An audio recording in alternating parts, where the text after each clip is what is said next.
আমরা এখন হাঁটছি গ্যাংটকের লাল বাজারের মধ্যে দিয়ে। আর গঞ্জাম মনেস্ট্রির পাশেই কিন্তু তাসি ভিউ পয়েন্ট। আর এখান থেকে কিন্তু কাঞ্চনজঙ্ঘা খুব সুন্দর করে দেখা যায়। এই হচ্ছে সেই গ্যাংটকের বিখ্যাত গণেশ টক। দেখেছো জায়গাটা কত সুন্দর। আমরা এখন আছি গ্যাংটকের এমজি মার্কেট।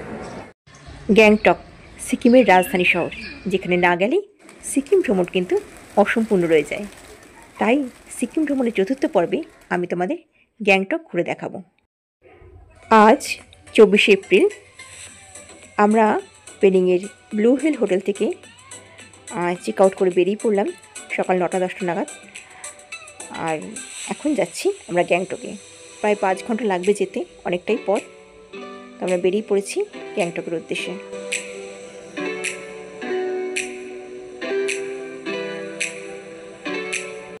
আমরা পৌঁছে গেলাম গ্যাংটকের হোটেল হেরিটেজে।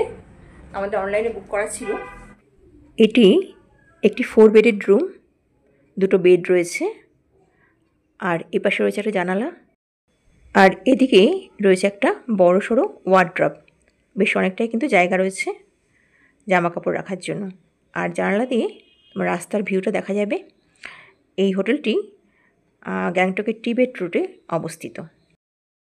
পেলিং থেকে গ্যাংটক পৌঁছাতে আমাদের প্রায় বিকেল হয়ে গিয়েছিল। তো আমরা একটু ফ্রেশ হয়েই এখন যাচ্ছি এমজি মার্গের দিকে। দেখো ওপাশে হচ্ছে আমাদের হোটেল, টিবেট রোডে অবস্থিত হোটেলটি। আর এদিকে রয়েছে এমজি মার্গ। হোটেল থেকে 2-3 মিনিট হাঁটা পথেই আমরা পৌঁছে গেলাম এমজি মার্গে। এই এমজি মার্গ গ্যাংটকের প্রাণকেন্দ্র বলা চলে। চারিদিকটা দেখো একদম কিন্তু জমজমাট। আমরা এখন হাঁটছি এমজি মার্গের মধ্যে দিয়ে। প্রচুর জিনিসপত্রের দোকান দেখো, বিভিন্ন জিনিসের দোকান রয়েছে এমজি মার্গে। শপিং করার জন্য কিন্তু আদর্শ জায়গা। গ্যাংটকে আসলে এখানে সবাই কিন্তু এসে শপিং করে। দেখো চারিদিকটা কত লোকজন। আমরা এখন একটি দোকানে চলে এসেছি। এখানে চা পাওয়া যায় ভালো। তো টেমিটি গার্ডেন চা যদি পাওয়া যায় তাই দেখছি। ये वाला दूसरा लीफ है, यही लीफ है, यही लीफ होता है, लेकिन ये फर्स्ट क्लास का लीफ है। দেখো কত বেঞ্চ পাতা রয়েছে, প্রচুর বসার জায়গা রয়েছে। এখানে বসে কিন্তু বেশ কিছুক্ষণ সময় কাটানো যায়।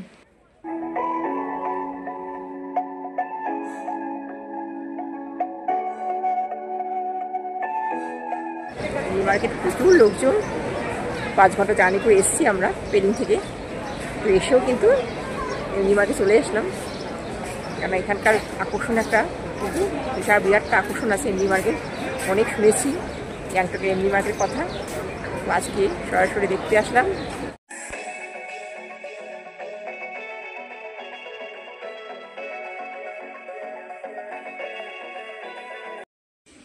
হাঁটতে হাঁটতে খাওয়া দাওয়া চলবে না তা কি হয়? তাই জন্য কিন্তু টুকটাক মুখ চলতেই লাগলো।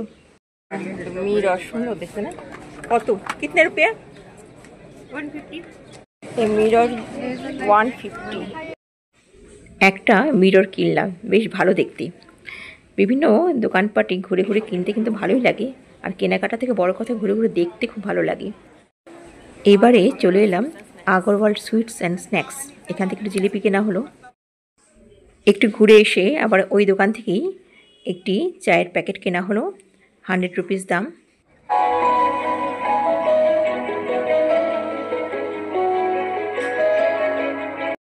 এবারে সিঙ্গারা খাওয়ার জন্য চলে এলাম মহারাজা সুইটস অ্যান্ড স্ন্যাক্স নামক একটি মিষ্টির দোকানে।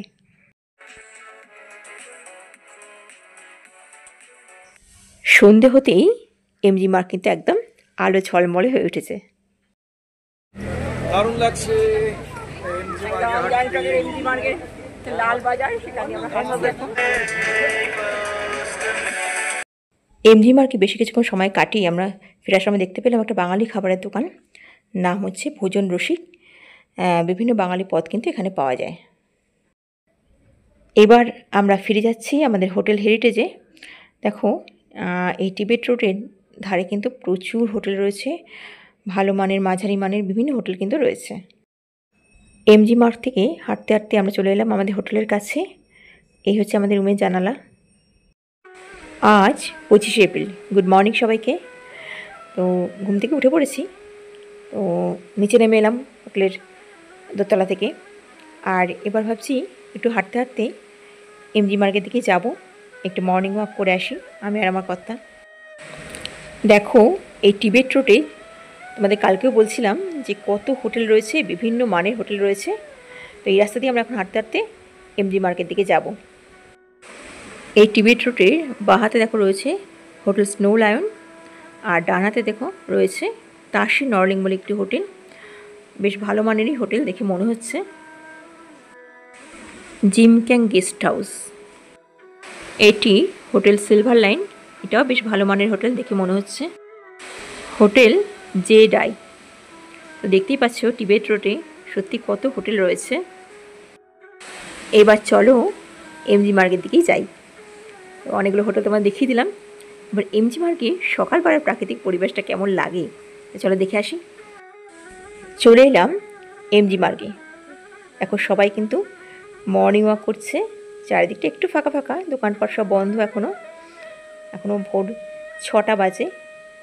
আর শুধুমাত্র চা বিক্রেতারা এদিক ওদিক ঘুরে বেড়াচ্ছে। আমরা একটু চা খেয়ে নিলাম। ভোরবেলার এরকম ফাঁকা এমজি মার্গের দৃশ্য জানি না তোমরা কেউ দেখেছো কি না। তো আমার তো বেশ ভালোই লাগছে, কারণ বিকেলবেলাটা কেমন জমজমা, চারিদিকে লোক কম কম করে। আর এখন দেখো পরিবেশটা কিন্তু একদম অন্যরকম। এই যে দেখছো কিছুক্ষণ আগে মর্নিং ওয়াক করছিল, এখন এরকম এক্সারসাইজ করছে। তো এরা কিন্তু সব পুলিশ চাকরি করে।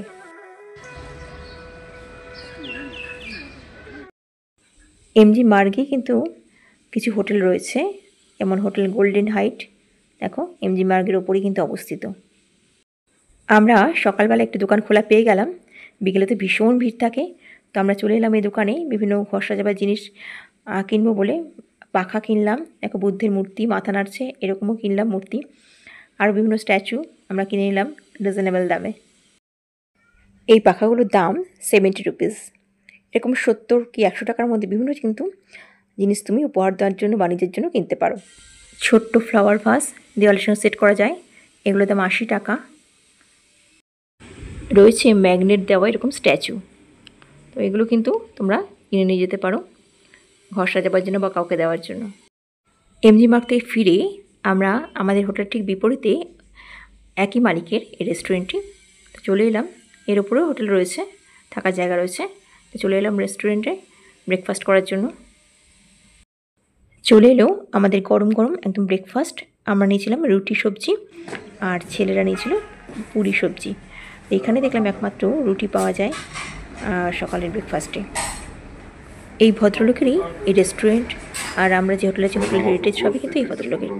উনি একজন বাঙালি, বেশ ভালোই লাগলো দেখে। এখন বেরিয়ে পড়ছি, আমাদের গাড়ি চলে আসবে একটু। আমাদের গাড়ি চলে এসছে, আমরা এখন বেরিয়ে পড়ছি গ্যাংটকের যে লোকাল সাইট সিনগুলো সেগুলো দেখার জন্য।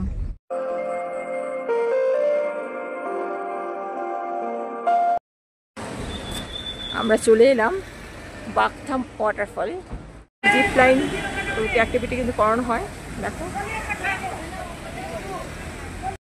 সিকিমের অনন্য জলপ্রপাতের থেকে এই জলধারা কিন্তু একটু ক্ষীণ। সিকিমে বাকি যে 3টি ওয়াটারফল আমরা দেখেছি তার তুলনায় কিন্তু এই জলধারা খুবই ক্ষীণ, তবে এখানে বিভিন্ন রকম অ্যাক্টিভিটিস কিন্তু করানো হয়। এখানে বিভিন্ন অ্যাক্টিভিটি হয়, তো আমার কর্তা শুনেছিল আগেই, তো সেই জন্য বলেছিল যে এখানে এসে কিন্তু একটু জিপ লাইনিং করবো আমি। তো সেই জন্যই তার আশা আর কি পূরণ হয়েছে। একদম হিরো হিরো। জিপ লাইনিংয়ের জন্য জনপ্রতি 100 টাকা লেগেছে। আমরা চলে আসলাম গঞ্জাম মনেস্ট্রিতে। বাইরে থেকে গঞ্জাম মনেস্ট্রি এবং তার চারপাশটা যে প্রাকৃতিক সৌন্দর্য কতখানি তা তোমাদের একটু দেখিয়ে দিই। দেখো চারিদিকটা কত সুন্দর, ভীষণ সুন্দর একটা মনেস্ট্রি, পাহাড়ের কোলে একদম অবস্থিত। ভেতরে ছবি তোলা বা নিষিদ্ধ, ছবি তোলা যাবে না, দেখাতে পারছি না, বাইরে থেকে দেখালাম মনেস্ট্রিটা।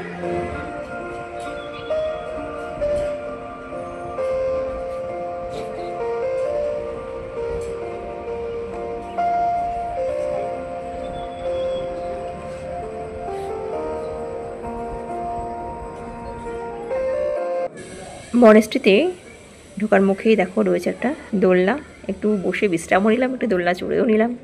এই হচ্ছে তাশি ভিউ পয়েন্ট, উঠতে হবে আমাদের। আমরা চলে এসেছি তাশি ভিউ পয়েন্ট। ড্রেস পরেও কিন্তু ছবি তোলা যায় 100 টাকার বিনিময়ে। তাশি ভিউ পয়েন্টে দেখো চারিদিকে প্রচুর লোক কিন্তু এসেছে। আর এটা একটা জনপ্রিয় পিকনিক, জনপ্রিয় একটা পর্যটন কেন্দ্র গ্যাংটকের। গ্যাংটকে যারাই আসে তাশি ভিউ পয়েন্টে অবশ্যই আসবে। আর গঞ্জাম মনেস্ট্রির পাশেই কিন্তু তাশি ভিউ পয়েন্ট। আর এখান থেকে কিন্তু কাঞ্চনজঙ্ঘা খুব সুন্দর করে দেখা যায় যদি মেঘে ঢাকা না থাকে। এখানে একটা কিন্তু শপ রয়েছে, বিভিন্ন রকম জিনিস পাওয়া যাচ্ছে, খাবার জিনিস পাওয়া যাচ্ছে। দেখি ভেতরে কি পাওয়া যায়। সিকিমের স্মৃতি হিসাবে তুমি যদি কোনো কিছু সংগ্রহ করে রাখতে চাও তবে এই শপ থেকে কিন্তু অনায়াসে কিনে নিতে পারো। তাশি ভিউ পয়েন্টে আমরা একটা শপে চলে এসেছি। খুব সুন্দর দোকানটা, বিভিন্ন জিনিস পাওয়া যাচ্ছে। সিকিমের বিভিন্ন জিনিস তোমরা কিনে নিতে চাইলে কিন্তু কিনতে চাইলে পেতে পারো এখানে। আরও উপরে যেতে হলে এখানে একদম ভালো করে দেখা যায়, তো আবার টিকিট কেটে কিন্তু উঁচুতে উঠতে হবে। চলে এলাম তাশি ভিউ পয়েন্টের একদম টপ জায়গায়, যেখান থেকে খুব ভালো করে দেখা যায়। সিঁড়ি দিয়ে অনেকটা উঠতে হলো, উঠে আমরা একদম টপ ফ্লোরে চলে এসেছি। এখান থেকে কাঞ্চনজঙ্ঘা নাকি খুব সুন্দর দেখা যায়, যদিও আজকে মেঘলা। পুরো গ্যাংটক শহরটা কিন্তু দেখা যায়।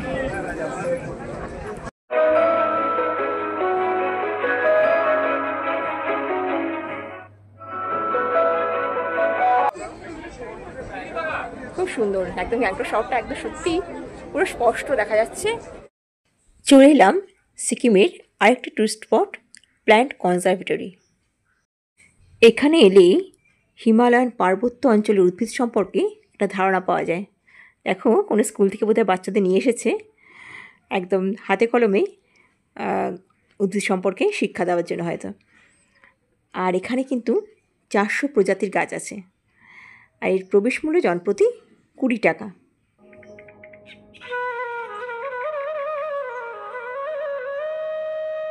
টিচাররা বোঝাচ্ছে বিভিন্ন কথা।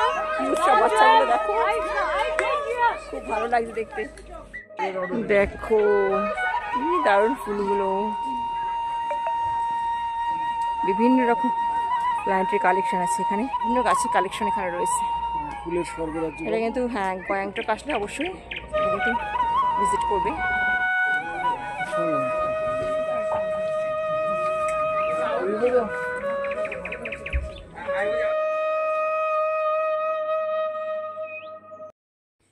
প্ল্যান্ট কনজারভেটরির ঠিক অপোজিটে রয়েছে কিছু ফ্রুটসের দোকান। একদম টাটকা ফল কেটে দিচ্ছে তোমাকে সঙ্গে সঙ্গে, বেশ ভালো। আমরাও খেলাম একটু।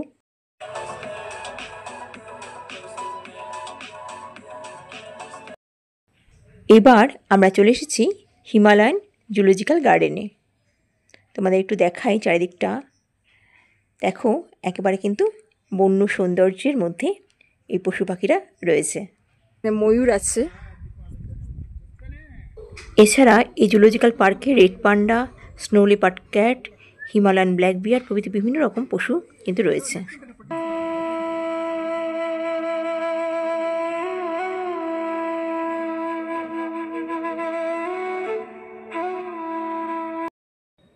জুলজিক্যাল পার্কের অপোজিটে রয়েছে গ্যাংটকের বিখ্যাত মন্দির গণেশটক। সিঁড়ি দিয়ে ওপরে উঠতে হবে মন্দিরে যেতে গেলে। সিঁড়ি দিয়ে কিছুটা ওপরে উঠে জুতো রাখার ব্যবস্থা রয়েছে, তারপরে খালি পায়ে মন্দিরে যেতে হবে। গণেশটকে ঢোকার প্রবেশ মূল্য জনপ্রতি 30 টাকা। এই হচ্ছে সেই গ্যাংটকের বিখ্যাত গণেশটক। চারিদিকেরই প্রাকৃতিক পরিবেশটা কিন্তু তোমাকে মুগ্ধ করে দেবে। ভিডিওগ্রাফি অ্যালাউ না, সেরকমভাবে করতে পারলাম না। সুন্দর একটা গণেশের মূর্তি রয়েছে, পুজো দেওয়া যায়। আর খুব ভালো লাগবে। এখানে আমার একটু বসার জায়গা রয়েছে। চলে এলাম হনুমান টক। এই হনুমান টক গ্যাংটক শহর থেকে 11 কিলোমিটার দূরে অবস্থিত। এপাশে এখন জুতো খুলে রাখার ব্যবস্থা রয়েছে, জুতো রেখে তবে কিন্তু আমাদের যেতে হবে। সিঁড়ি দিয়ে বেশ অনেকটা উপরে উঠে তবে হনুমান টকে পৌঁছানো যাবে। চলো, সিঁড়ি দিয়ে উপরে উঠে আমরা পৌঁছে গেলাম হনুমান টকে। চারিদিকটা ভীষণ শান্ত এক পবিত্র পরিবেশ। মনে হবে যেন এক আধ্যাত্মিক জগতে প্রবেশ করছো তুমি।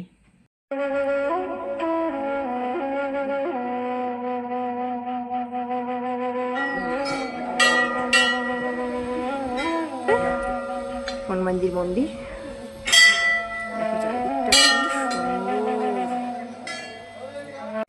আমরা পৌঁছে গেলাম হনুমানজির মন্দিরে। এখানে কিন্তু ভিডিওগ্রাফি অ্যালাউ, তাই জন্য আমরা ভিডিওগ্রাফি করতে পারছি।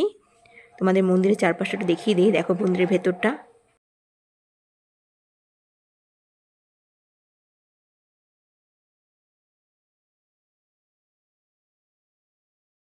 চলে এলাম হনুমানজির মন্দিরে। পবিত্র একটা জায়গা, সত্যি খুব ভালো লাগছে, শান্তি লাগছে চারিদিকটা। এত নিস্তব্ধ একটা পরিবেশ, প্রচুর মানুষ এসছে।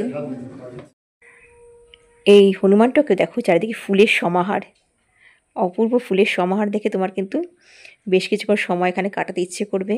একে তো প্রকৃতি এত সুন্দর, তারপর চারিদিকে এত সুন্দর ফুল ফুটে আছে। তো হনুমানজির মন্দিরে আসলাম, গণেশজির মন্দিরে গেলাম। গণেশটাও খুব সুন্দর, ভেতরটা গেলে তোমার শান্তি লাগবে। আর হনুমানটাকে এসে একটা সিঁড়ি দিয়ে উঠতে হলো ঠিক কথাই, কিন্তু কষ্ট মনে হয় না, যখন উঠে এত শান্তি লাগে। প্রণাম করে মনে হলো মনটা শান্ত হয়ে গেল। হনুমান টকের কাছে ধোসা পয়েন্ট আছে, স্পেশাল ধোসা পয়েন্ট, একদম খুব সুন্দর ধোসা তৈরি করে। আমরা খেলাম, তোমরা আসলে কিন্তু এখানে অবশ্যই একবার ধোসা খেয়ে যাবে। খুব ভালো ধোসা তৈরি করে। আমরা অনেক জায়গায় খেয়েছি ধোসা, কিন্তু খুব সুন্দর ধোসা তৈরি করে, একদম ক্রিস্পি, ভীষণ ভালো। আর খুব হাইজিন মেনটেন করে। এটা কিন্তু সেনাবাহিনীর দ্বারাই পুরো পরিচালিত, পুরো জায়গাটাই। চলো হবে গাড়িতে উঠবো। আমাদের এর পরের গন্তব্য গ্যাংটক রোপওয়ে। গ্যাংটক রোপওয়ে চালু হয়েছিল 2003 সালে। এটি সকাল 9:30 থেকে খোলা থাকে, রোজ সন্ধ্যে 6টা অবধি। আর এই রোপওয়ে থেকে গ্যাংটক শহরটা কিন্তু খুব ভালো করে দেখা যায়। এই রোপওয়ে যাত্রা শুরু করে দেওয়ালি বাজার থেকে। আর এর একবারে যাতায়াতের ভাড়া হচ্ছে জনপ্রতি 242 টাকা। আমার গ্যাংটকের সমস্ত ট্যুরিস্ট স্পট কিন্তু ঘোরা কমপ্লিট। তো এবার ফিরে যাচ্ছি। তো দেখা হচ্ছে আবার নতুন পর্বে। আমি এই পর্বটা এখানে শেষ করছি। আজকের মতো টাটা।